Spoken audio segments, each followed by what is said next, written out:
Hello students, today we will discuss all the properties of determinant. आज हम determinant की सारी properties डिस्कस करने वाले हैं और ये टोटल मैं आपको 11 प्रॉपर्टीज बताऊंगा। किसी भी बुक में अगर आप देखेंगे एनसीईआरटी की या कोई भी बुक तो उसमें मैक्सिमम 6 या 7 प्रॉपर्टीज होती हैं, लेकिन आज मैं टोटल 11 प्रॉपर्टीज आपको बताने वाला हूँ जिसका पूरा डिटर्मिनेंट आपको बहुत आसान हो जाएगा और अच्छे से समझ में आएगा। चलिए स्टार्ट करते हैं। प्रॉपर्टी नंबर 1, पहली प्रॉपर्टी ये है कि let A B any square matrix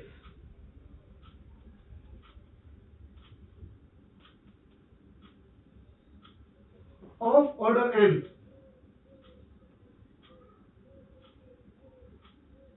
then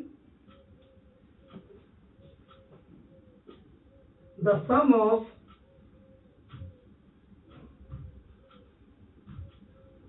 product of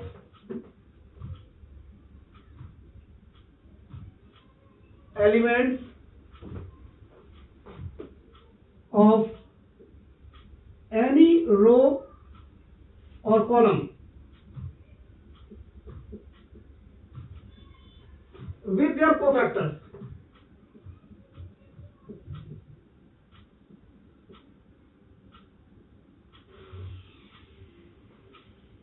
is always equal to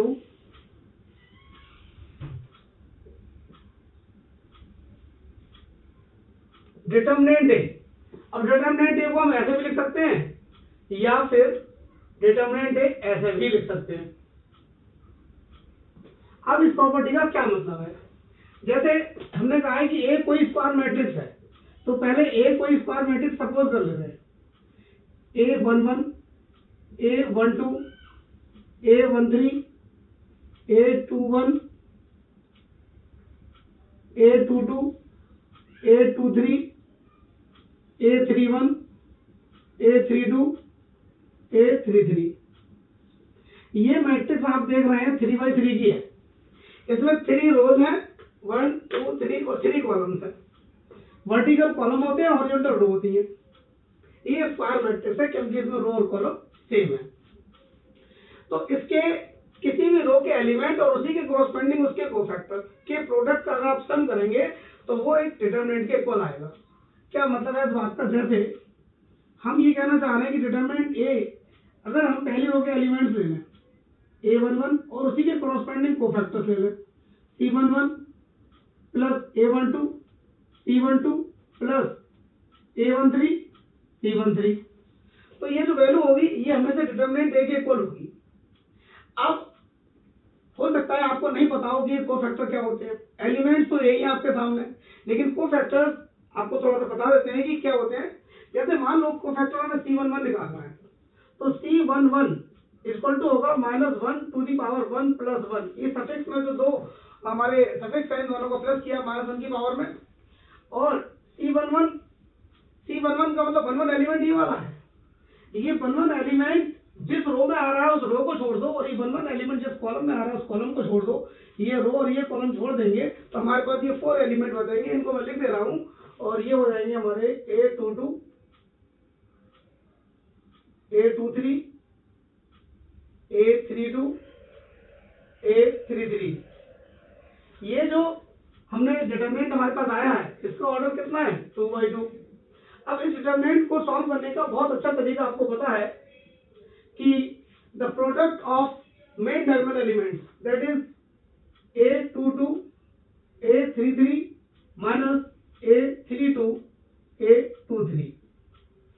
इस तरह से आप 9 एलिमेंट है तो 9 एलिमेंट के करस्पोंडिंग 9 कोफैक्टर्स निकाल सकते हैं।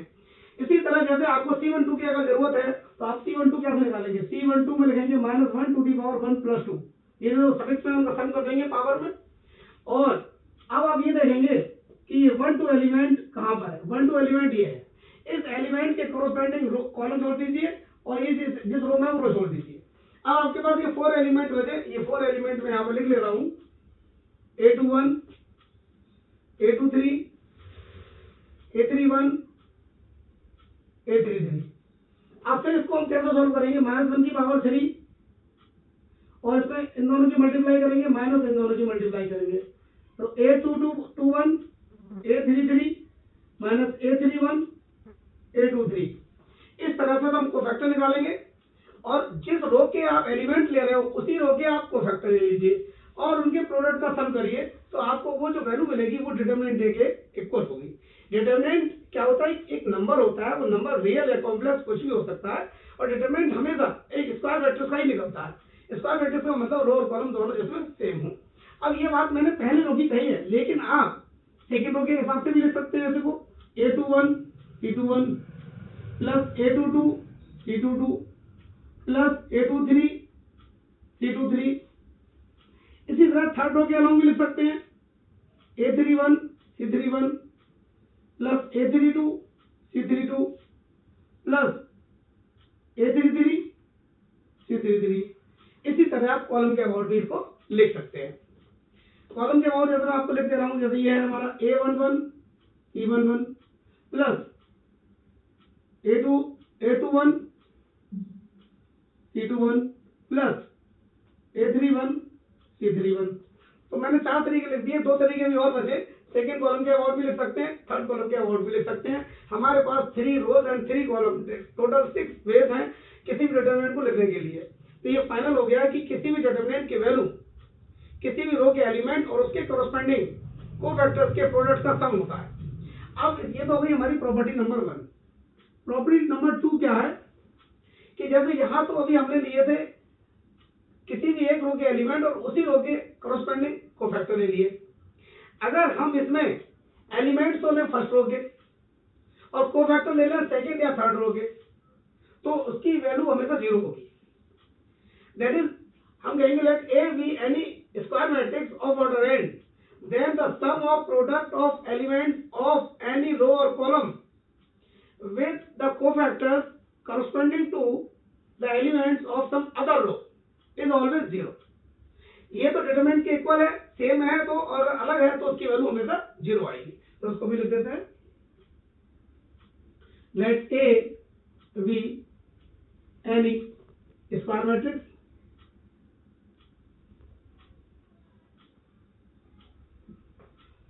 of order n, then the sum of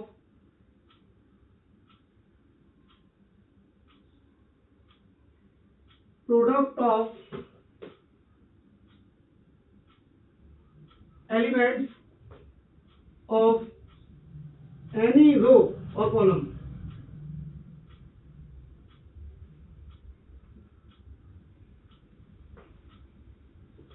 with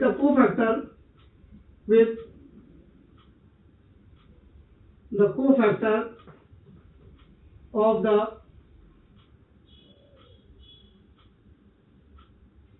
corresponding element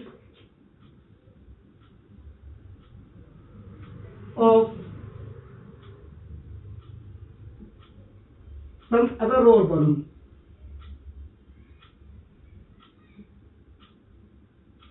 अब इस बात का मतलब है क्या जो मैंने लिखा है, इसमें आप रो तो लो पहला और कोफैक्टर ले लो सेकंड के या थर्ड के। जैसे दैट इज, इस बात का मतलब ये है A11 एलिमेंट तो फर्स्ट रो के ले रहा हूं मैं, लेकिन कोफैक्टर लूंगा मैं सेकंड रो के या थर्ड रो के। चलो सेकंड रो के ले रहा हूं, तो ये हो गया C21 plus A12 C22 plus A13 C23।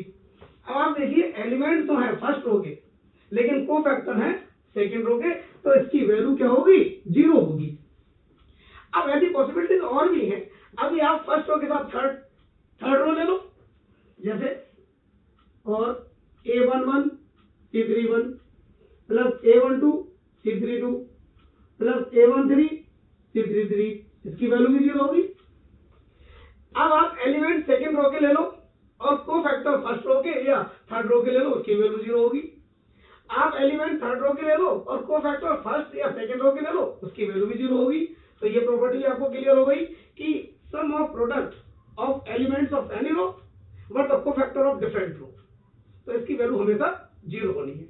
तो ये आपकी 2 प्रॉपर्टी हो गई अब इसके बाद मैं आपको तीसरी प्रॉपर्टी बता रहा हूँ। टोटल 11 प्रॉपर्टी मैं आपको आज बताने वाला हूँ।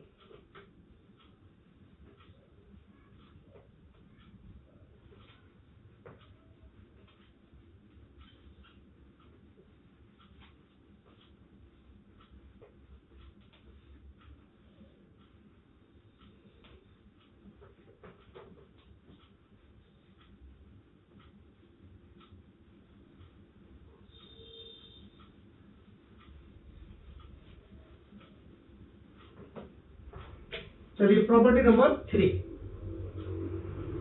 प्रॉपर्टी नंबर 3 क्या है कि अगर आप if we interchange the rows and columns of a determinant, then the value of the new determinant remains the same, that is the value is unchanged.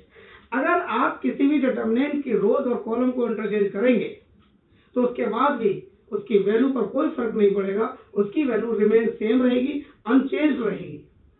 तो यही बात मैं आपको लिख दे रहा हूं। If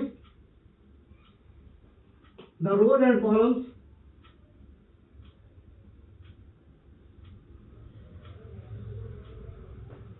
of any determinant of a determinant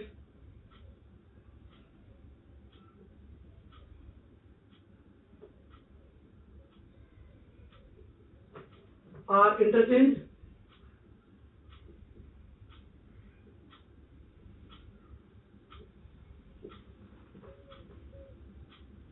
then the value of the determinant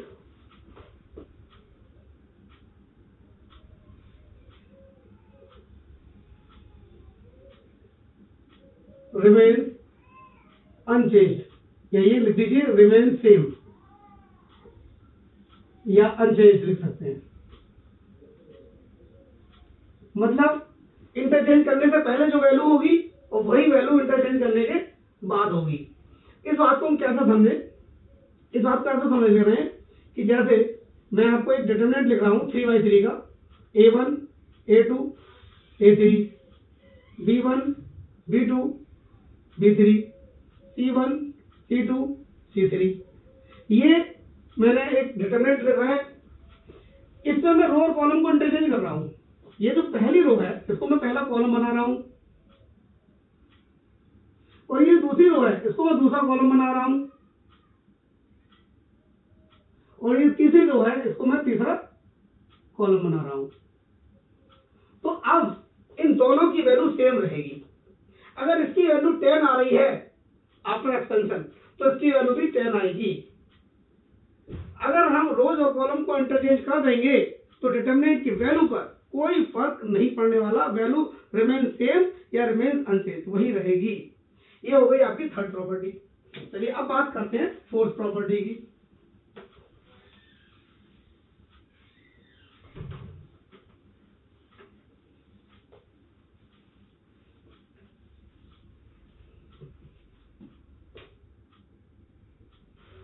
देखिए fourth property क्या है। अभी आपने देखा है कि हमने तीनों रो और तीनों कॉलम को इंटरचेंज किया है, रो और कॉलम आपस में इंटरचेंज किए। लेकिन अगर मैं कहूं एनी 2 रो और एनी 2 कॉलम अगर मैं इंटरचेंज करूंगा तो वैल्यू तो वही रहेगी, लेकिन उसका साइन चेंज हो जाएगा। सपोज करो कि वैल्यू 10 है तो उसकी वैल्यू -10 आएगी, फिर मतलब उस समय केवल उसके साइन में चेंज आएगा। अगर हम कोई 2 रो या कॉलम को इंटरचेंज करेंगे तो ये भी बात लिख देते हैं, if any 2 rows or any 2 columns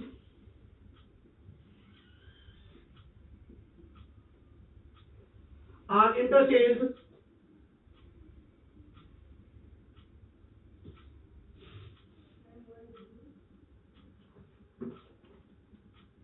then the value of new determinant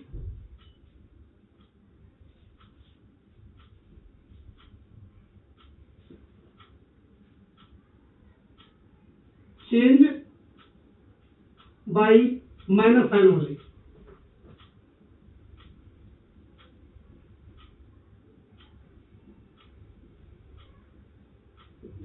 आप समझिए मैंने क्या कहना चाह रहा हूं कि अगर कोई सी दो रो का इंटरचेंज करेंगे तो उसमें साइन का चेंज आएगा, माइनस और आ जाएगा। जैसे मैं आपको बताता हूं, A1 A2 A3, B1 B2 B3, C1 C2 C3।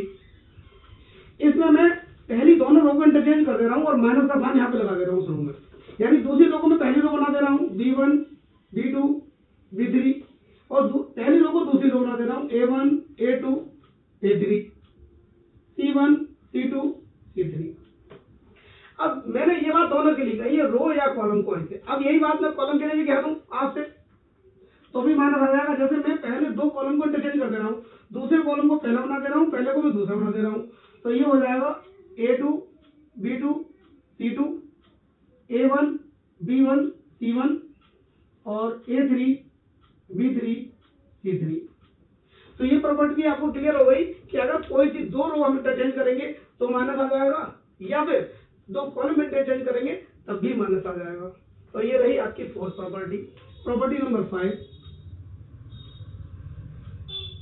Property number 5 ये है कि अगर किसी भी डिटरमिनेंट की कोई से दो रो या कोई से दो कॉलम आइडेंटिकल हो जाए तो वो डिटरमिनेंट की वैल्यू 0 होगी। अब ये आइडेंटिकल का क्या मतलब है? आइडेंटिकल का मतलब ये है कि कोई सी दो रो का प्रत्येक एलिमेंट सेम हो जाए या कोई से दो कॉलम का प्रत्येक एलिमेंट सेम हो जाए तो उस डिटरमिनेंट की वैल्यू भी 0 होगी। तो ये लिख रहे हैं, इफ एनी टू रोज और any two columns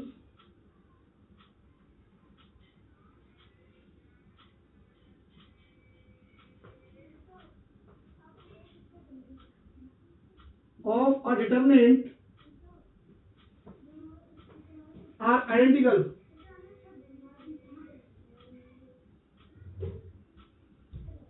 then its value is 0.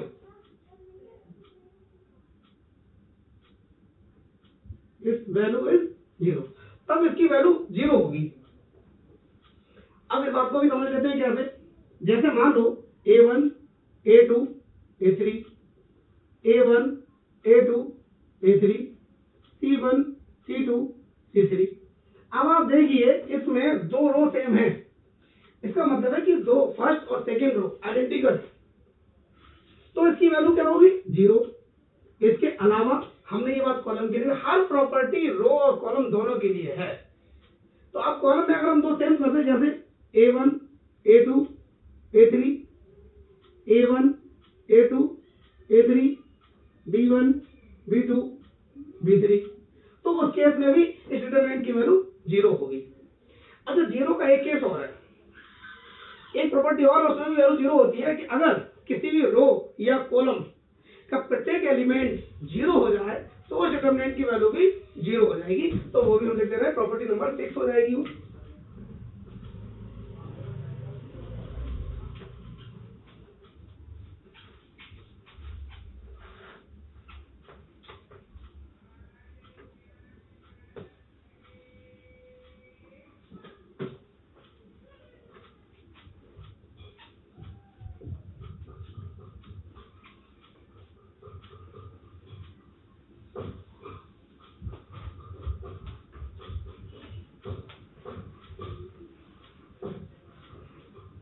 अभी हमने आपको बताया property number 6, if each element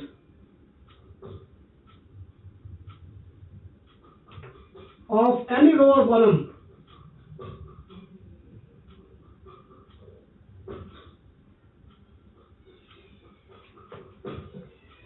is 0,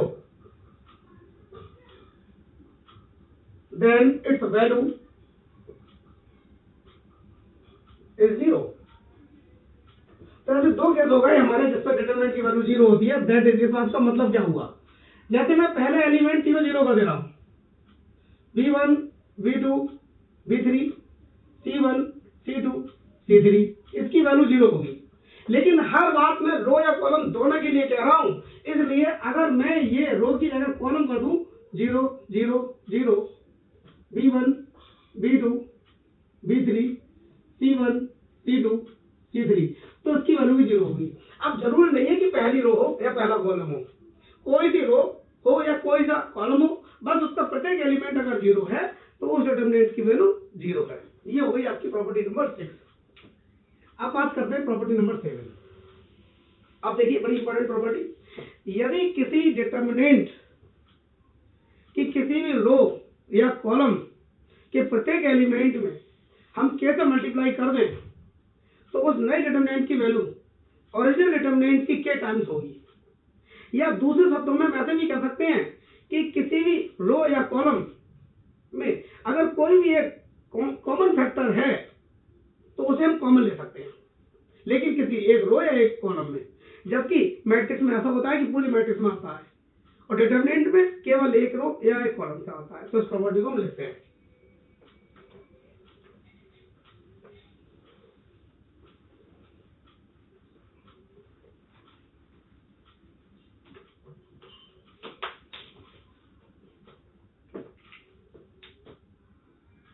If each element of any row or column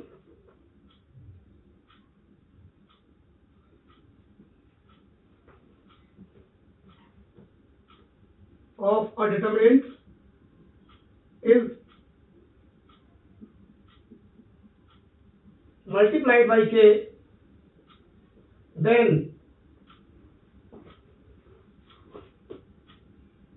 the value of new determinant is k times the value of original determinant।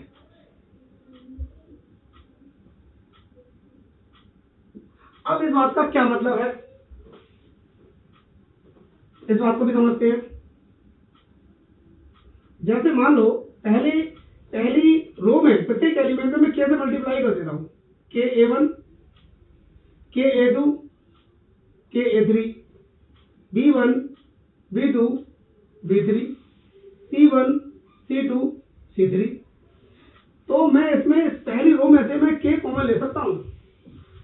ये हो जाएगा a1 a2 a3 b1 b2 b3 c1 c2 c3।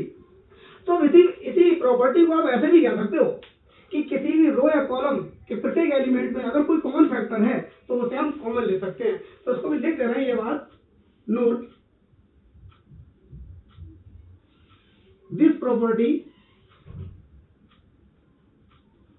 Is also state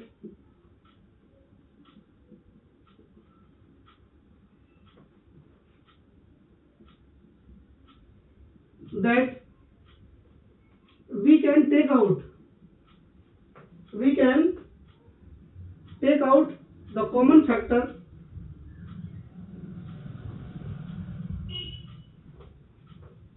of any one row or any one column of a given determinant। मतलब इसी बात को मैंने ऐसे लिख दिया कि कॉमन ले सकते हैं। इसी बात को ये मैंने कहा है कि अगर ये जो मैट्रिक्स है इसकी वैल्यू जो होगी इसकी k टाइम्स हो जाएगी ओरिजिनल की। अब एक बात और समझ में आ रही है हमारे इसमें कि जैसे सपोज करो कि तीनों में हर एलिमेंट में क्या होता। पहले मैं आपको नोट ये 1 है और नोट 2 ये बोल देता हूं। If A is a square matrix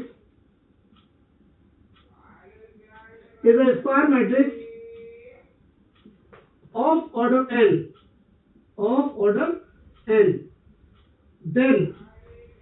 then determinant of k a is equal to k to the power n determinant a। अब ये बात हमने कैसे कही, देखिए ये चीज आपको मैं वेरीफाई करके दिखाता हूँ। ऊपर वाले में आता हूँ नोट के, k सभी में आ गया तो k पहली रो से आएगा कॉमन, k दूसरी रो से भी आएगा, k तीसरी रो से भी आएगा, तो बाहर k क्यूब हो जाएगा और ये जो है हमारा हो जाएगा k cube determinant a।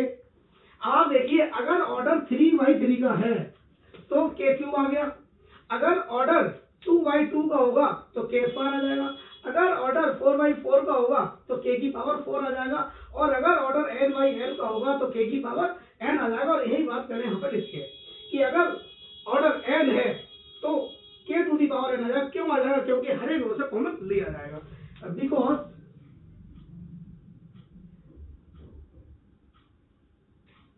because k is common from each row or each column। मतलब यहाँ तो प्रत्येक रो में से ले लो कॉमन, या प्रत्येक कॉलम में से ले लो। तो इस तरह से हमारी ये 7 प्रॉपर्टी हो गई। अभी आपको 4 प्रॉपर्टी और बता रहे हैं, टोटल 11 प्रॉपर्टी है।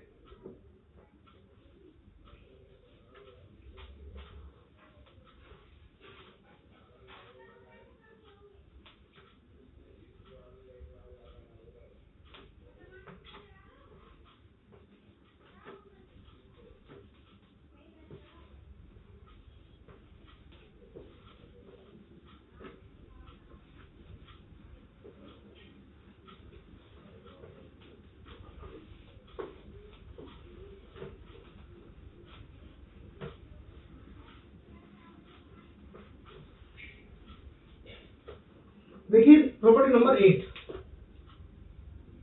प्रॉपर्टी ये है कि अगर किसी डिटर्मिनेंट कि किसी भी रो या कॉलम का प्रत्येक एलिमेंट 2 और मोर देन 2 एलिमेंट का सम है, तो उस डिटर्मिनेंट को हम 2 और मोर देन 2 डिटर्मिनेंट के सम में एक्सप्रेस कर सकते हैं।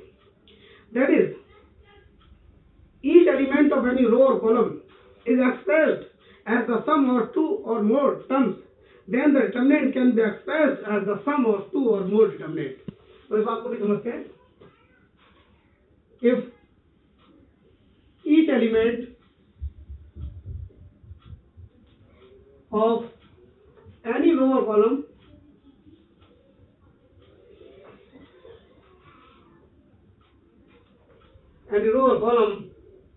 is expressed as the sum of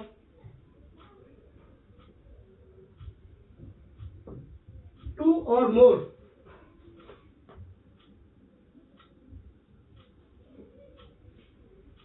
elements, then the determinant can be expressed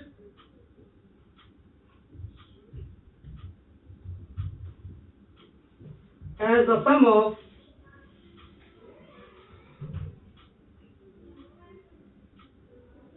2 or more determinants।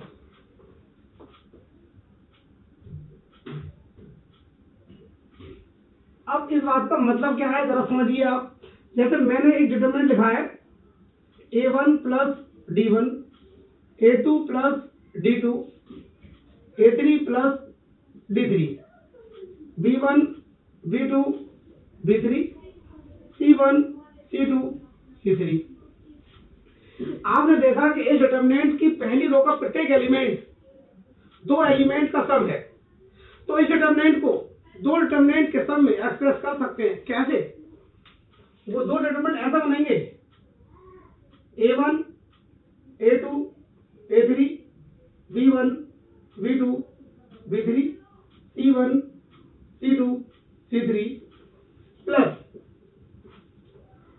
d1 d2 d3 b1 b2 b3 c1 c2 c3।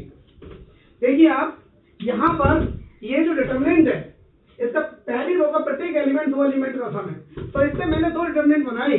उन 2 डिटरमिनेंट में पहली जो रो है वो तो हमारे पहले एलिमेंट से बनाई है मैंने, और दूसरी डिटरमिनेंट की जो पहली रो है वो हमने दूसरे एलिमेंट से बनाई है। बाकी सेकंड और थर्ड रो दोनों सेम है।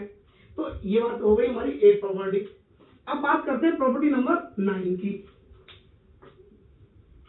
प्रॉपर्टी नंबर 9 ये है, if A is a diagonal।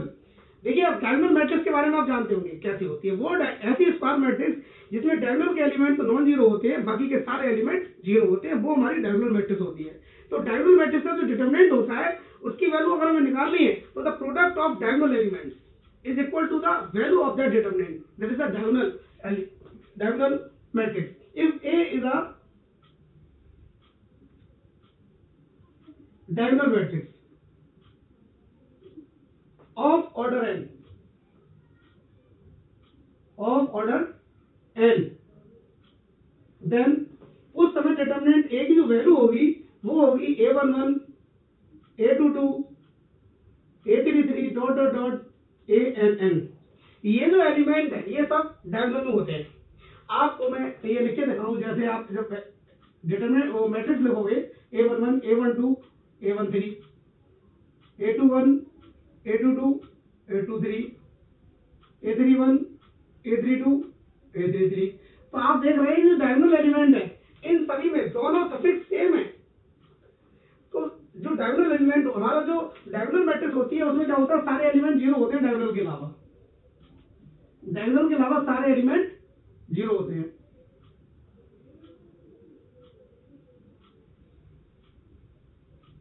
तो ऐसे डायगोनल का अगर डिटरमिनेंट की वैल्यू निकालेंगे तो इसमें जो डायगोनल एलिमेंट होते हैं उनका जो प्रोडक्ट होता है तो वही उस डिटरमिनेंट की वैल्यू होती है। तो ये मतलब है प्रॉपर्टी का। अब देखिए property number 10, if A and B are the two square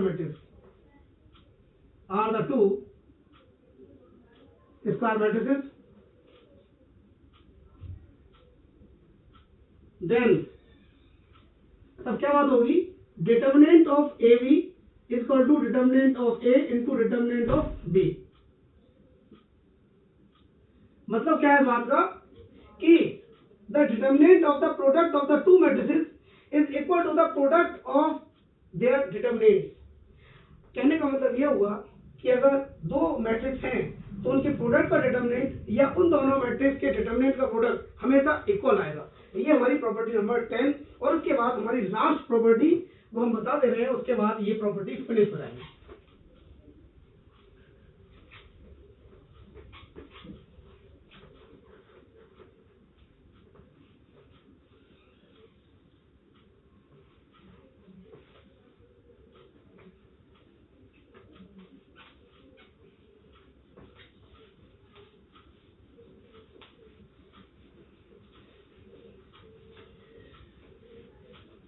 देखिए लास्ट प्रॉपर्टी समझिए अब आप।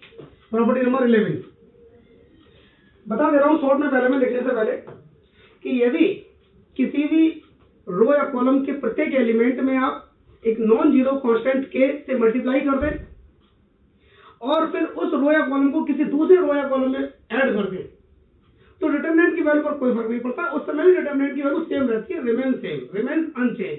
तो इसी बात को मैं आपको लिख रहा हूं, if each element of any row or column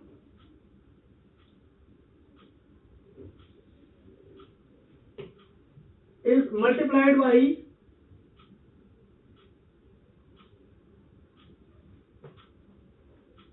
by some constant k and then added to the corresponding elements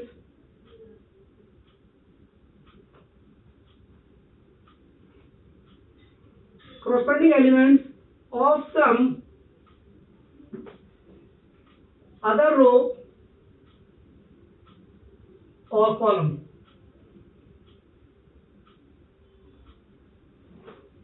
Then the value of new determinant remains same.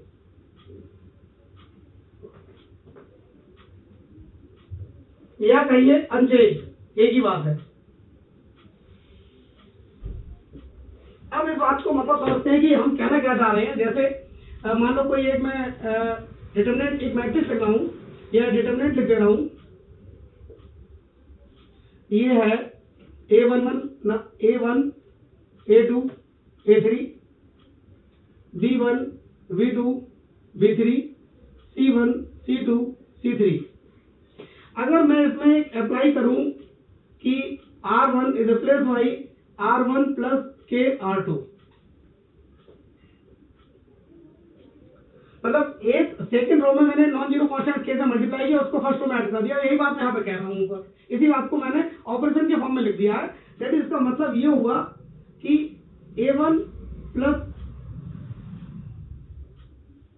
के B1, A2 प्लस के B2, A3 प्लस के B3। बाकी second row same रखेंगे और third row को भी same रखेंगे। तो मैं ये कहना चाह रहा हूं कि इस डिटरमिनेंट की वैल्यू और इस डिटरमिनेंट की वैल्यू दोनों की सेम होगी। अगर मैं इसको डिटरमिनेंट बी कह दे रहा हूं